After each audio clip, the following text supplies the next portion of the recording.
Mark 8. During those days another large crowd gathered.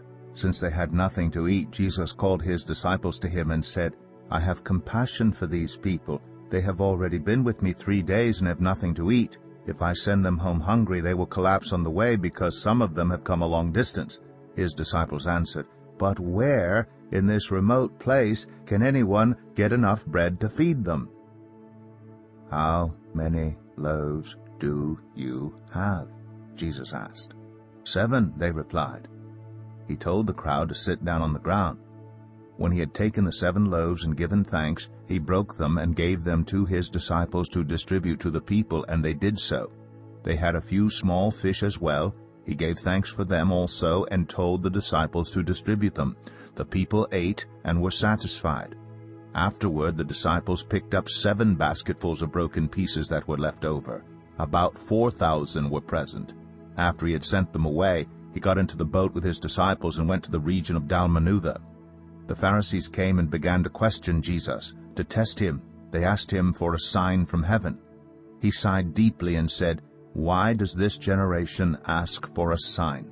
Truly, I tell you, no sign will be given to it. Then he left them, got back into the boat, and crossed to the other side. The disciples had forgotten to bring bread, except for 1 loaf they had with them in the boat. Be careful, Jesus warned them. Watch out for the yeast of the Pharisees and that of Herod. They discussed this with one another and said, It is because we have no bread. Aware of their discussion, Jesus asked them, Why are you talking about having no bread? Do you still not see or understand? Are your hearts hardened? Do you have eyes but fail to see, and ears but fail to hear? And don't you remember, when I broke the 5 loaves for the 5,000, how many basketfuls of pieces did you pick up? 12, they replied. And when I broke the 7 loaves for the 4,000, how many basketfuls of pieces did you pick up? They answered, 7. He said to them, Do you still not understand? They came to Bethsaida, and some people brought a blind man and begged Jesus to touch him. He took the blind man by the hand and led him outside the village. When he had spit on the man's eyes and put his hands on him, Jesus asked, Do you see anything? He looked up and said, I see people. They look like trees walking around. Once more Jesus put his hands on the man's eyes. Then his eyes were opened, his sight was restored, and he saw everything clearly. Jesus sent him home, saying, Don't even go into the village. Jesus and his disciples went on to the villages around Caesarea Philippi. On the way he asked them, Who do people say I am?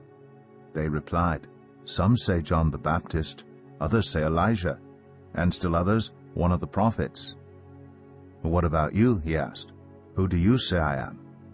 Peter answered, You are the Messiah. Jesus warned them not to tell anyone about him. He then began to teach them that the Son of Man must suffer many things and be rejected by the elders, the chief priests, and the teachers of the law, and that he must be killed, and after 3 days rise again. He spoke plainly about this, and Peter took him aside and began to rebuke him. But when Jesus turned and looked at his disciples, he rebuked Peter. Get behind me, Satan, he said. You do not have in mind the concerns of God, but merely human concerns. Then he called the crowd to him along with his disciples and said, Whoever wants to be my disciple must deny themselves and take up their cross and follow me. For whoever wants to save their life will lose it, but whoever loses their life for me and for the gospel will save it. What good is it for someone to gain the whole world, yet forfeit their soul? Or what can anyone give in exchange for their soul?